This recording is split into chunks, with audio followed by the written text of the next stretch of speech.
Hello there everybody, Welcome to Inverkip Hub.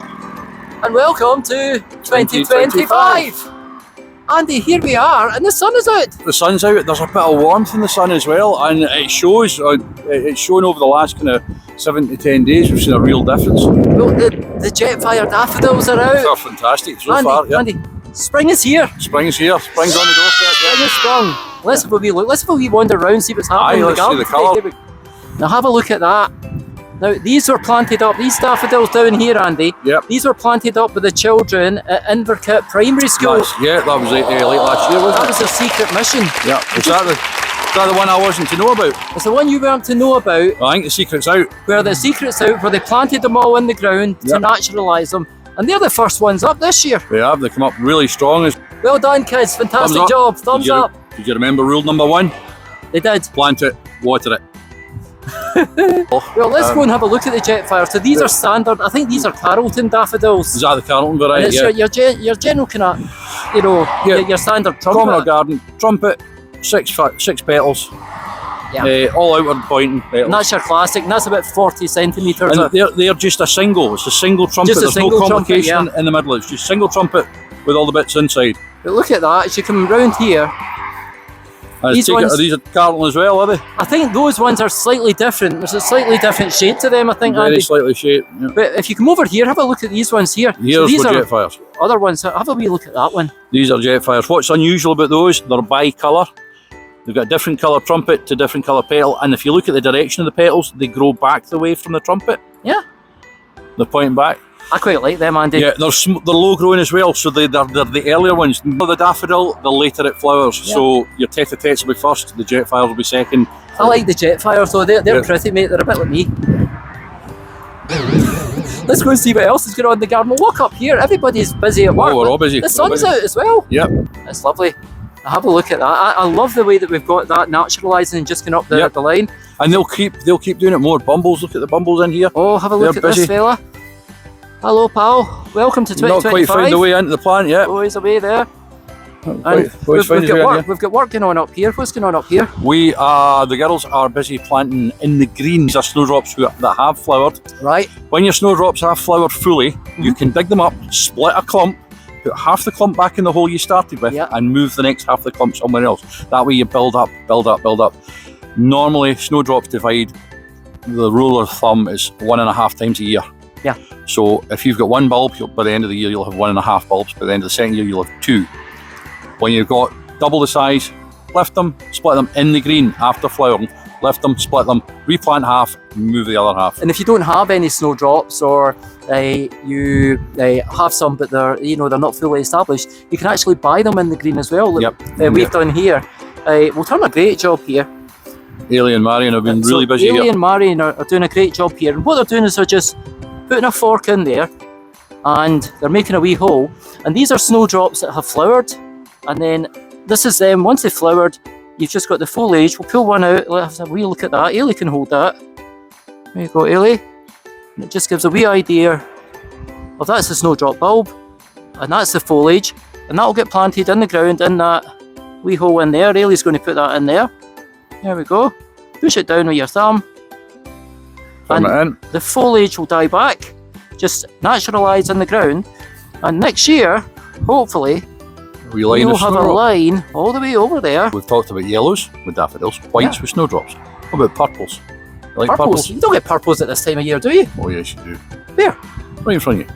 Open your eyes. Oh, Are you blind? wow. Look at the spread of these. And these are brilliant at this time of year, Andy, for bumbles. As And look, we'll just look, come over. we've got a little hoverfly in here. Look, Where see is him? He's just in behind this one here. Let's have a wee Little look. hoverfly. See him in there? Aye, I see him there. He's enjoying that. You see right along here? We got a wee That's a would-be. We got a wee fella That's in a there as would-be. well. So as you can see, we're back in the garden again, and we're busy as ever. Sun's out enjoying us as well, so that's great. But we'll reverse the camera and look what we have here. So this is the bed Andy has been working on, and we've got a big long bed there, and we've got plans for that over the next few weeks. We'll get that filled. These beds here, we're thinking we're probably going to put strawberries in here. We've got some of the strawberry plants that were bare root from last year. That's them down there, and we'll probably maybe fill the 2 of these beds with strawberries. That should give us easy access to them. We can net them as well, try and prevent slugs getting to them, and other kind of pests we get into them. And also we can layer them up with straw or wool or whatever we're going to use. So that's a wee thought. I must confess that wasn't my thought, that was Archie's thought, so we'll give him the thumbs up for that. Row, row, row your boat gently down the stream. Merrily, merrily, merrily, merrily, life is but a dream. Boom! We have a new raised bed going in here at the back of the hub. This is the north facing side of the hub. The onward plan is to have a small kind of nursery area here, mainly for veg and a bit of floral eventually. We may put some small covers in here to create a warmer environment. It's slightly more shady around here, so we'll be protected from the wind as well. So this is the primary bed, this is number 1. We'll put hopefully a second bed alongside it at some point. So we put a layer of green wood chip in here. When I'm saying green, there's an awful lot of foliage in it, an awful lot of leaves in it. That'll break down, become compost. It does anyway in life. We've added some horse manure to the top of that. I was going to call it something else there, but this goes out before the watershed. We've added a layer of horse manure, and then we're going to add a layer of our own compost mixed with a wee bit of proprietary compost that we've purchased. And in that, I think it will be onions and probably some carrots will be going into this bed to start with, so watch this space. I think it's safe to say that plant of the week this week is this absolutely stunning Helleborus. I think this one is called Viv, and I think if you just stand back and just have a look at that, these wee nodding flowers, you see there's one just about to open, there's another one just about to open, so they nod down like that and then open up into a wonderful flower like that. And I think that's the one that's standing out this week. So this week, plant of the week, Helleborus ViV. So Archie has been planting up some of the bare root strawberries from last year into these beds, and we're going to do some in these beds down here. Meanwhile, Andy is down at the compost area, which is the engine room. We're going to see what Andy's up to. Like Robert says, we're down in the engine room here. This is a batch of compost. It's been sitting since late last year. Roughly about 80 to 90 days between starting a compost and finishing a compost cell.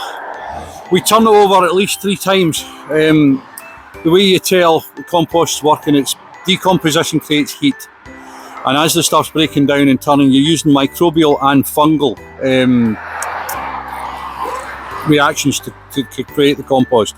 Microbial is all the little moogies and all the little beasties you've got in it, slugs, worms, snails, centipedes, stuff like that.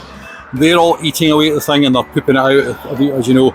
And then you're using fungal as well, so you've got mycelium building up, which is the root of every fungus is mycelium. You'll sometimes, quite often, find mycelium on the backs of the boards. I'm not going to find any of the day when I'm looking for it, but it's a white kind of stringy material, and that is there's some. That's mycelium there.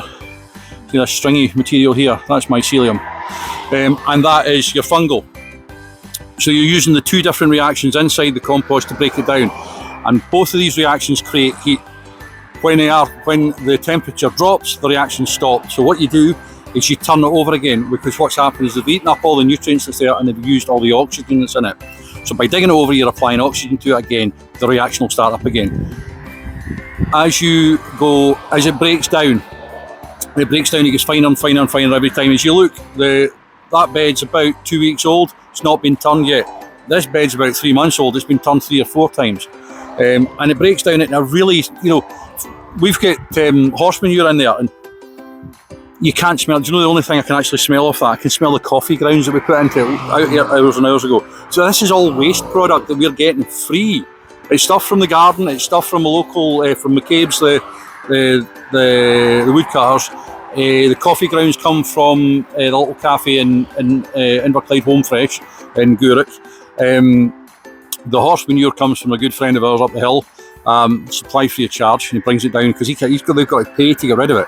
So we're taking 3 waste products plus the waste that's coming out of the garden, any grass clippings, hedge cutting, stuff like that, throwing it in here, mixing it around, keeping the reaction going over 80 to 90 days, and then we're getting a finished product. Now, you could riddle this out and maybe take out a few of these roots and such like, but on the whole, I'm going to leave that as it is. It's rough, but it's full of nutrition. You can't go wrong with it. Yeah. The thing about take that up to the bed then, Andy. We're going to take it to the bed and we're going to top over where we put the compost, where we put the manure earlier on, and the wood chip. That'll break down at its own time, but this gives us a membrane to work on. And as that horse manure and wood chip breaks down, it'll actually raise the temperature of the bed as well. So we'll get things coming on a bit quicker. So the chances are we could have earlier crops round the back in the shade than we do round the front in the sun. So winner all round. Winner. But it's now the 8th of March. Those beds have just started. I reckon if we plant some in those beds in the next 2 weeks and plant the same items around the front in the next 2 weeks, these will take before the ones at the front. Something to watch out for. Let's see.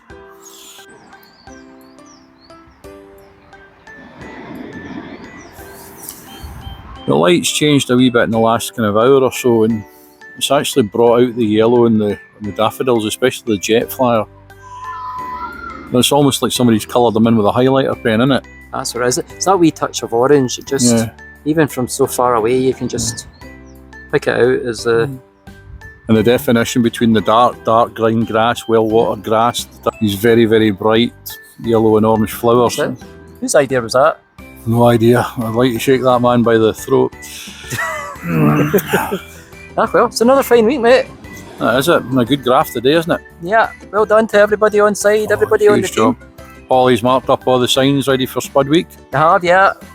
Got 2025, the Spud Bucket Challenge. Yeah.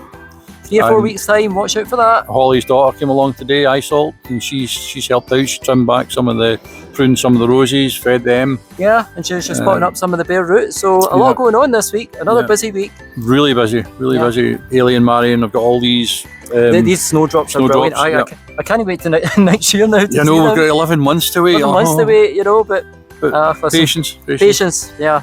That's part of the garden, isn't it? That's what gardening is, mate. Yeah, the flowers are coming. That's 2 weeks ago we didn't have a single flower in here. Crocuses with daffodils. We'll get that Helleborus over there. That's still going. There's more flowers in it every time you walk past it. That's an absolute... As Jim McCall would have said, it's a stoater. It's a stoater. The great Jim McCall, yeah. That's exactly. But, well, another fine week. And I think all that needs to be said, Andy, is... Have a nice week. Until next week.